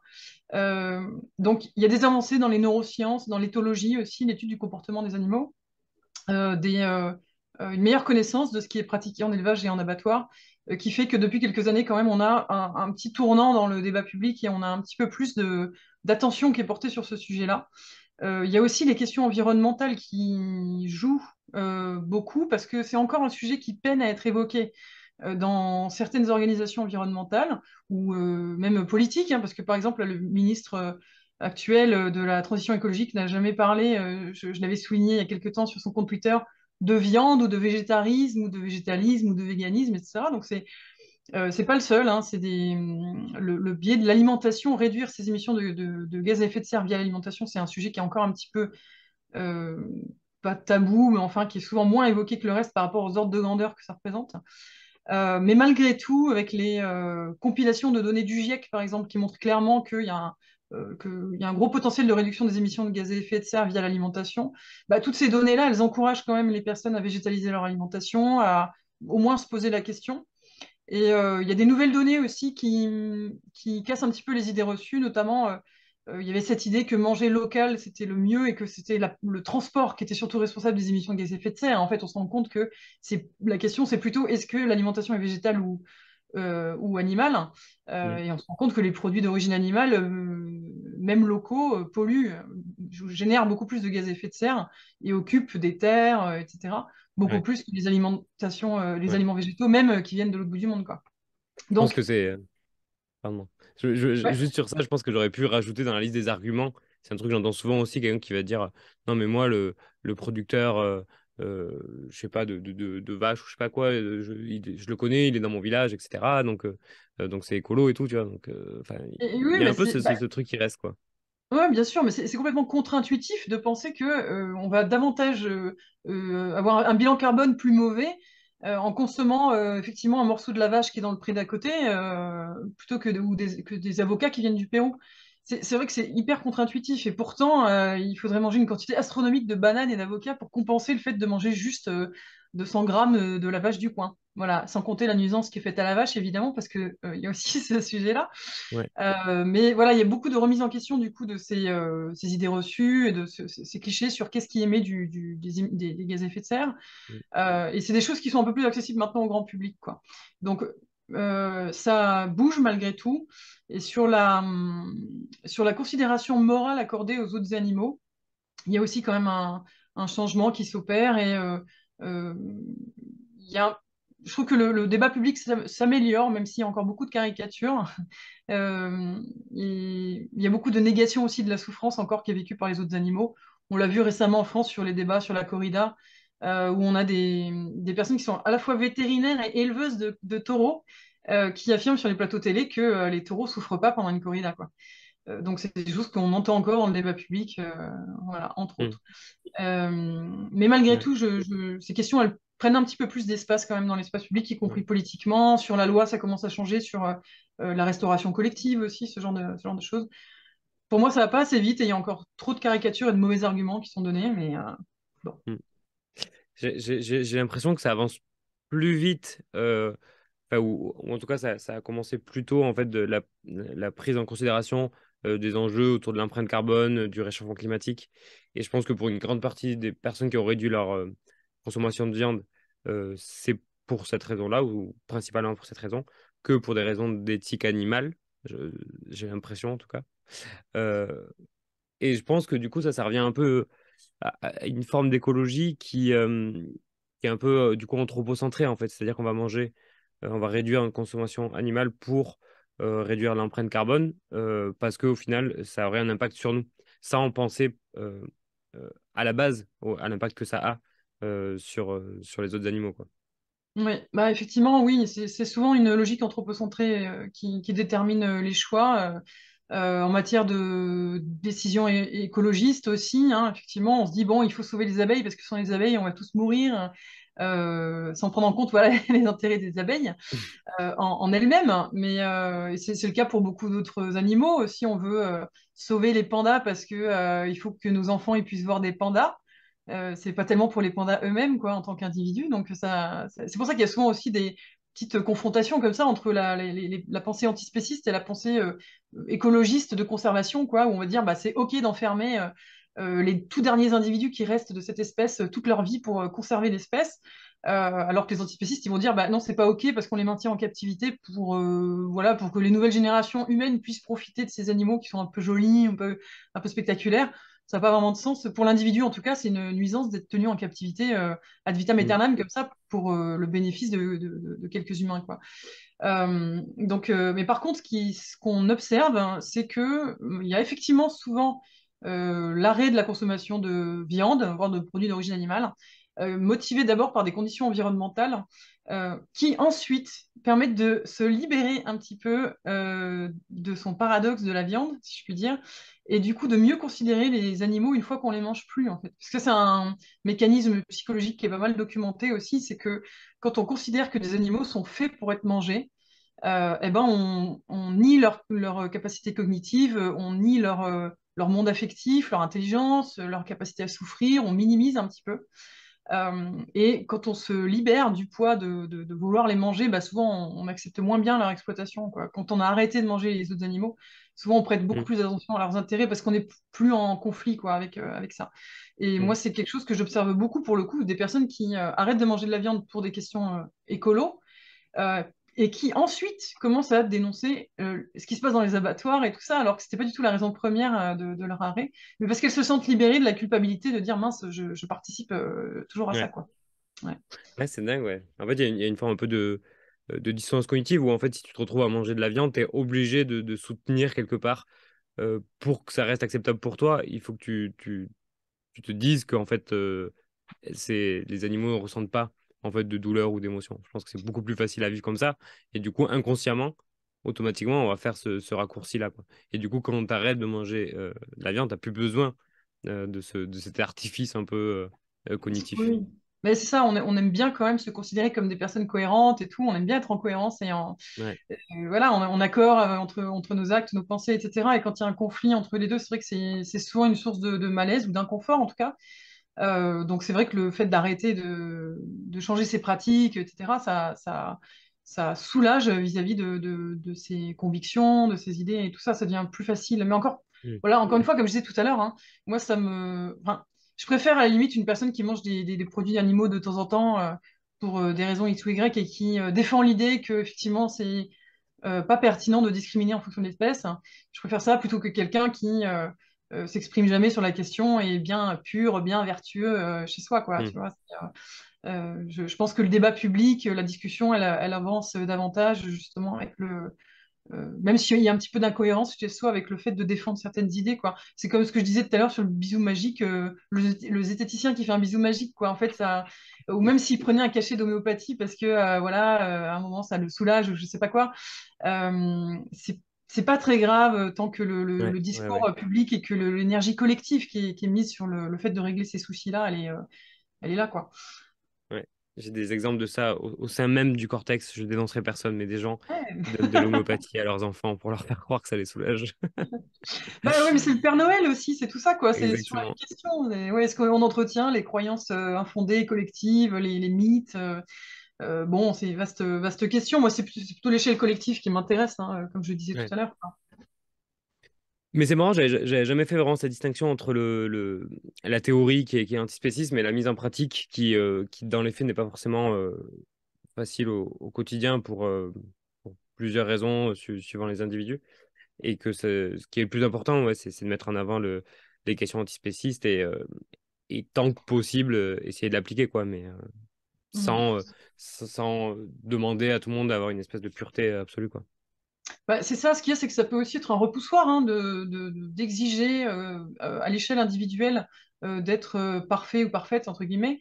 Ça peut être aussi une montagne, quoi. Puis après, toutes les personnes n'ont pas le même temps disponible, la même disponibilité mentale, les mêmes contraintes de vie, etc. Et je trouve que c'est abusif, quoi, de demander les mêmes efforts à tout le monde, alors que tout le monde ne vit pas dans les mêmes conditions matérielles que socialement aussi, on n'est pas du tout aidé quoi, quand on est dans cette démarche-là. Les premiers conseils qu'on va recevoir de son médecin si on va pas bien et qu'on est végé ou vegan, c'est souvent de remanger de la viande, parce qu'il y a un manque de formation, parce qu'il y a un manque de connaissances à ce niveau-là. Et c'est pas la faute d'un individu de suivre les conseils de son médecin, quoi. Donc on peut pas en vouloir aux individus. Pour moi, collectivement, il faut adapter les recommandations médicales, il faut adapter les recommandations sanitaires. Oui, voilà, et c'est le cas d'ailleurs, hein, ça bouge, hein, mais il y a encore pas mal d'inertie, quoi. Donc, ça me paraît compliqué d'exiger de tout le monde au niveau individuel de suivre, voilà, quelque chose de très parfait, très vertueux, etc. Même si moi, à titre perso, par exemple, je n'ai pas du tout mangé de produits d'origine animale ou consommé ou acheté depuis effectivement que je suis végane. Mm. Mais parce que j'ai la possibilité de le faire aussi. Je pense aux enfants qui vivent chez leurs parents, par exemple, ils n'ont absolument pas le choix, souvent, de ce qu'il y a dans leur assiette, de comment ils s'habillent, de tout ça. Ça me paraît compliqué d'exiger la perfection à ce niveau-là. Ouais, ouais, ouais. Oui, il y a des gens qui font des trucs très bien au niveau de la diététique et de l'alimentation végétale, et je pense à Sohan Tricoire qui propose qui fait de la diététique végétale. Et voilà, je lui fais un coucou. Oui, coucou Stoan. J'aime beaucoup, beaucoup, beaucoup son travail aussi.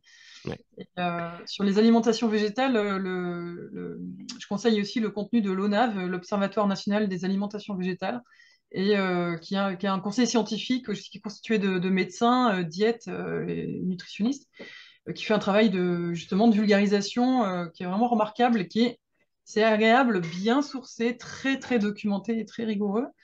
Euh, il y a aussi un outil qui s'appelle VG-Click et justement qui a été développé par l'ONAV qui permet d'améliorer la relation entre médecin et patient au regard du végétarisme et du végétalisme. Donc, ce qui permet d'avoir un meilleur suivi en fait, et une meilleure formation. Et voilà, pour que les médecins puissent mieux répondre aux attentes de ce public-là, quoi, pour avoir des meilleurs conseils, hein. Donc, je pense que c'est des bonnes initiatives. Typiquement, c'est ce genre d'initiative qui peut faciliter les choses sur le temps long, quoi. Ok.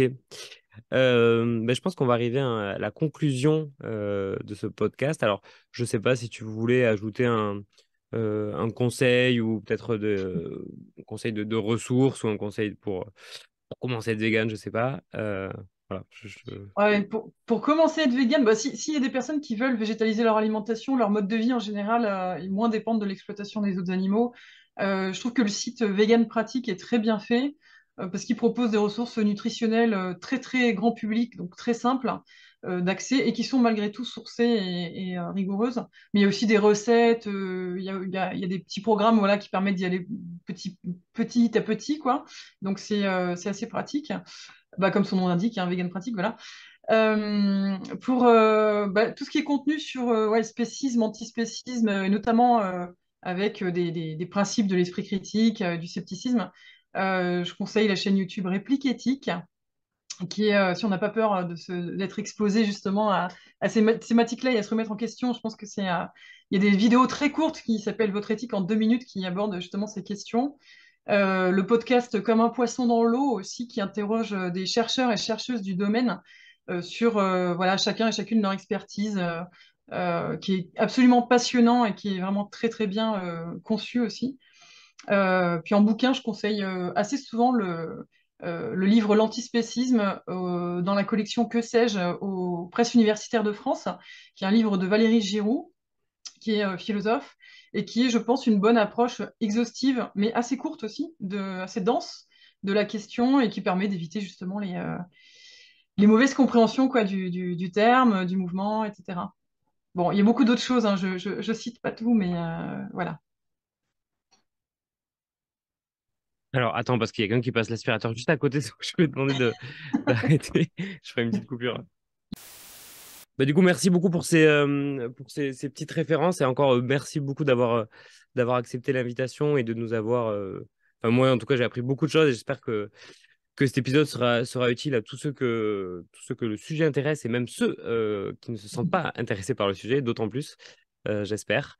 Voilà, bah, encore encore un grand merci à toi et on se retrouve bientôt pour un nouvel épisode Enfin peut-être. Ben, merci beaucoup à toi pour l'invitation, pour ta confiance aussi, et j'espère que ouais, ça inspirera voilà, le public, quoi, et que surtout, enfin, l'idée, c'est plutôt voilà, d'essayer d'accepter de remettre en question un petit peu les a priori qu'on peut avoir sur ce sujet, parce que je sais que c'est souvent assez clivant et tout, donc merci de contribuer au débat. J'essaye. Ouais, bah, de toute façon, remettre en question un peu ces a priori, c'est quand même le b.a.-ba de l'esprit critique. Alors, je vois pas pourquoi on le ferait pas sur ce genre de sujet. Exactement. Voilà. Merci Allez, beaucoup. bah, au revoir à tous et encore merci à Florence. Hop. Excuse-moi, Ouais. est-ce que tu sais s'il y a plus de morts ou de vivants sur Terre? Enfin, je sais pas. Enfin, peut-être. J'aime les gens qui doutent, les gens qui trop écoutent leur cœur se balancer. Tu vas t'abîmer les oreilles avec ce truc. Et puis mon père, il dit que ça peut réduire l'audition.